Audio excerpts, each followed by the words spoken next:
Hi guys, welcome to R rated trader. आज हम लोग बहुत ही एक इंटरेस्टिंग टॉपिक के ऊपर डिस्कस करने वाले हैं। हम लोग आज बात करने वाले हैं इलेक्शन रिजल्ट्स के ऊपर कि इलेक्शन रिजल्ट अगर आता है तो स्टॉक मार्केट में उसका क्या इंपैक्ट हम लोगों को देखने को मिल सकता है। आने वाले दिनों में हम लोग क्या कुछ मोमेंटम एक्सपेक्ट कर सकते हैं, आने वाले दिनों में इंडेक्स हम लोगों को कैसा परफॉर्म करता हुआ दिख सकता है। इस वीडियो के अंदर हम लोग डिस्कस करेंगे इलेक्शन रिजल्ट अगर मार्केट में आता है तो उसका क्या इंपैक्ट पड़ेगा, और अगर सेम गवर्नमेंट फॉर्म होती है तो मार्केट कैसे रिएक्ट कर सकता है, अगर गवर्नमेंट चेंज होती है तो मार्केट कैसे रिएक्ट कर सकता है। हम लोग पास्ट में कुछ डेटा भी देखेंगे, लास्ट 4-5 इलेक्शन के डेटा भी हम लोग ऑब्जर्व करके देखेंगे कि उस टाइम में मार्केट ने कैसे रिएक्ट किया था और क्या सेंटिमेंट उस टाइम में जनरेट हुआ था। उन सभी के ऊपर हम लोग इन डिटेल्स में डिस्कस करेंगे और देखेंगे अगर सेम गवर्नमेंट आती भी है लेकिन बहुत ज़्यादा मेजोरिटी के साथ नहीं आती है, बहुत ज़्यादा एक स्ट्रॉन्ग नंबर के साथ नहीं आती है, तो मार्केट उसको किस तरह से ले सकता है। प्राइस ऑब्जर्वेशन के बारे में भी बताऊंगा कुछ, तो वीडियो को एंड तक जरूर देखना। और वीडियो को अभी तक लाइक नहीं किया तो वीडियो को लाइक जरूर करना, और चैनल पर अगर पहली बार विजिट करें तो चैनल को सब्सक्राइब जरूर करना। तो चलिए वीडियो को स्टार्ट करते हैं। सबसे पहले तो हम लोग ये ऑब्जर्व करते हैं कि लास्ट टाइम में इलेक्शन कब हुआ था और कौन से डेट को रिजल्ट आया था, जिससे हम लोग एक आइडिया लगा पाए कि उस टाइम में मार्केट ने कैसे परफॉर्म किया था और क्या सेंटिमेंट उस टाइम में चल रहा था। तो आपके सामने स्क्रीन पर एक चार्ट दिख रहा होगा, उसमें राइट साइड में आपको दिख रहा होगा रिजल्ट डेट, कौन से डेट को रिजल्ट अनाउंस हुआ था। हम लोग मार्केट में एनालाइज भी करके देखेंगे कि उस डेट में मार्केट ने कैसा रिएक्ट किया था और क्या हम लोगों को मोमेंटम देखने को मिला था। और लेफ्ट साइड में आपको दिख रहा होगा कि कौन से ईयर में इलेक्शन हुआ है, और बीच में आपको पॉलिटिकल पार्टी का नाम दिख रहा होगा। हम लोग हर एक इलेक्शन का नहीं देखेंगे क्योंकि लास्ट 4-5 इलेक्शन का ही देखेंगे, उससे पहले का डाटा इरेलेवेंट हो जाता है थोड़ा, वो बहुत ही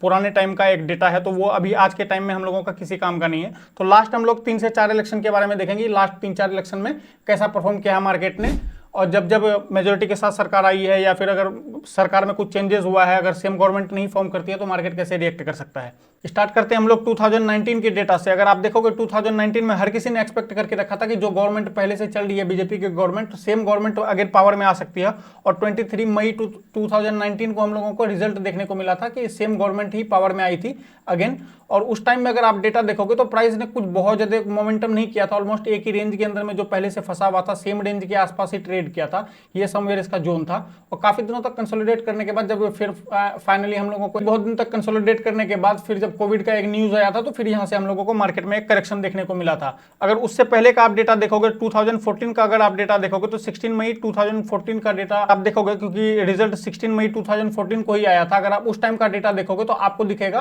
कि बीजेपी पावर में आई थी और हर किसी ने एक्सपेक्ट करके रखा था कि बीजेपी ही पावर में आ सकती है 2014 के आसपास, अगर आप देखोगे तो। और मार्केट में उस टाइम में हम लोगों को एक अच्छा खासा देखने को मिला था। अगर आप देखोगे तो 16 मई का कैंडल ये है, एक सेलिंग प्रेशर थोड़ा सा जरूर था, लेकिन over the period of time अगर आप देखोगे बहुत लंबे टाइम तक उसके बाद फिर यहाँ हायर हाई का फॉर्मेशन बनाते हुए मार्केट ऑलमोस्ट बहुत दिनों तक एक अपसाइड का मोमेंट हम लोगों को देखने को मिला था। अगर बात करें उससे पहले, अगर आप देखोगे 2009 का मार्केट, तो 2000 मार्केट में, क्योंकि 2009 के मार्केट में अगर आप देखोगे तो उस टाइम में जेपी मॉर्गन का एक क्राइसिस आया हुआ था, जो कि आप में से बहुत से लोगों को पता होगा। 2008 और 2009 में मार्केट जब क्रैश किया था उस टाइम में अगर आप देखोगे तो बुल रन में ऑलरेडी प्राइस था, लेकिन जिस दिन गवर्नमेंट फॉर्म हुई थी,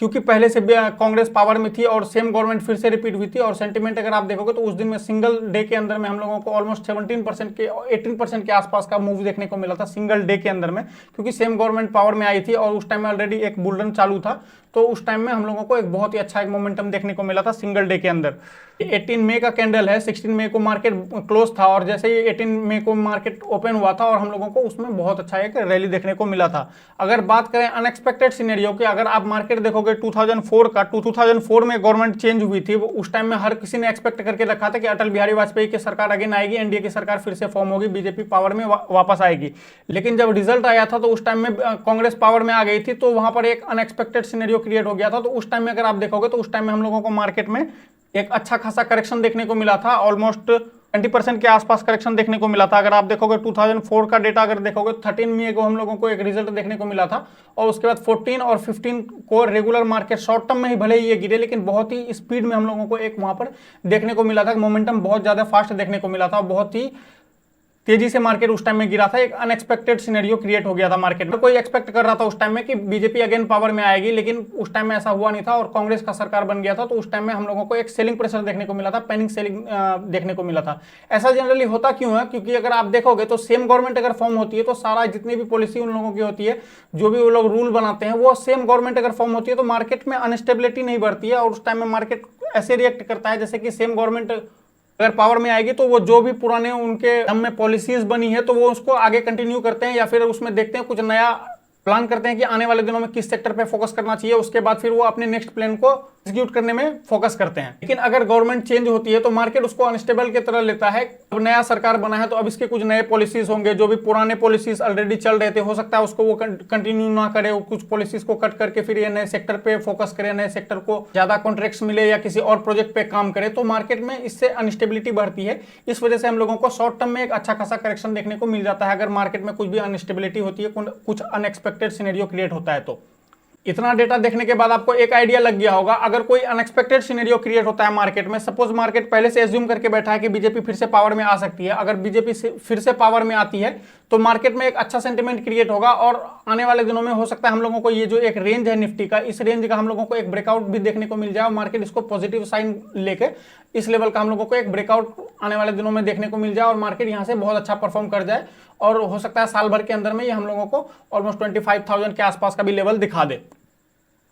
लेकिन क्या हो अगर एनडीए की सरकार नहीं बनके इंडिया गठबंधन की सरकार बनती है? अगर इंडिया गठबंधन की सरकार बनती है तो मार्केट इसको निगेटिव तरीके से ले सकता है, क्योंकि मैक्सिमम लोग ये एक्सपेक्ट करके बैठे हैं कि सेम पावर में बीजेपी ही आने वाली है, क्योंकि वो ऑलरेडी बहुत बार बहुत सारे न्यूज चैनल्स ऑलरेडी कवर कर रहे हैं, एग्जिट पोल्स आ रहे हैं, बहुत सारी चीजें आ रही है, तो ऑलरेडी बहुत सारे लोग एज्यूम करके बैठे हुए हैं कि बीजेपी की ही पावर आ सकती है और सेम गवर्नमेंट पावर में आ सकती है। लेकिन अगर इंडिया गठबंधन की कुछ सरकार अगर बनती है तो एक अनएक्सपेक्टेड सिनेरियो क्रिएट होगा मार्केट में और हो सकता है हम लोगों को इस चैनल का एक ब्रेकडाउन देखने को मिल जाए और आने वाले दिनों में फिर हम लोगों को एक अच्छा खासा करेक्शन भी देखने को मिल जाए, 8 to 10%, 15%, डिपेंड कि कितना हैवी सेलिंग प्रेशर उस टाइम में आता है, लेकिन मिनिमम 8 to 10% अगर इस रेंज के हिसाब से भी देखेंगे तो 10% के करेक्शन को एक्सपेक्ट हम लोग आने वाले दिनों में कर सकते हैं। लेकिन क्या हो अगर बीजेपी पावर में आती है लेकिन बहुत ज्यादा स्ट्रॉन्ग नंबर के साथ नहीं आती है, बहुत ज्यादा मेजोरिटी के साथ नहीं आती है, तो हो सकता है, मैं ये एज्यूम करके चल रहा हूं, मैं ये मेरा मानना है कि हो सकता है अगर बहुत स्ट्रॉन्ग नंबर के साथ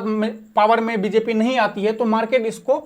निगेटिव तरीके से ले सकता है, क्योंकि जिस हिसाब से बीजेपी एक्सपेक्ट कर रही है या जिस हिसाब से उन लोगों ने नारा भी दिया है 400 पार का, अगर उससे कम आता है, सपोज 300 के आसपास आता है या सिर्फ गवर्नमेंट फॉर्म करने लायक ही उसके पास सीट आती है, तो मार्केट इसको नेगेटिव तरीके से ले सकता है, क्योंकि मैक्सिमम आदमी ये पहले से एज्यूम करके बैठा हुआ है कि सेम गवर्नमेंट फिर से फॉर्म होने को जा रही है। तो देखते हैं आने वाले दिनों में हम लोगों को क्या कुछ देखने को मिलता है। अगर इस जोन का भी हम लोगों को ब्रेकआउट या ब्रेकडाउन देखने को मिल जाएगा तो हो सकता है कि आने वाले दिनों में हम लोगों को एक अच्छा खासा आइदर साइड, एक चाहे अपसाइड रैली हम लोगों को आने वाले दिनों में देखने को मिल सकता है अगर सेम गवर्नमेंट फॉर्म होती है और अच्छा मेजोरिटी के साथ अगर पावर में आती है तो, और अगर पावर में बहुत मेजोरिटी के साथ नहीं आती है तो हो सकता है इस लेवल का हम लोगों को एक ब्रेकडाउन भी देखने को मिल जाए और आने वाले दिनों में फिर हम लोग 10 to 15% के करेक्शन की तरफ बढ़ सकते हैं। तो आप लोग बताना कि आप लोगों को ये वीडियो कैसा लगा। आई होप आपको ये वीडियो पसंद आया होगा और वीडियो को अभी तक लाइक नहीं किया तो वीडियो को लाइक जरूर करना, और वीडियो अगर आप यहाँ तक देख रहे हो तो जरूर आपको वीडियो पसंद आई होगी, तो चैनल को आप लोग सब्सक्राइब कर सकते हो। हम लोग स्टॉक मार्केट के रिलेटेड एजुकेशनल कंटेंट बनाते रहते हैं, तो वो आने वाले दिनों में आपको हेल्पफुल हो जाएगी, तो आप लोग चैनल को सब्सक्राइब कर सकते हो। मिलते हैं हम लोग फिर किसी अनदर टॉपिक के साथ, तब तक के लिए बाय।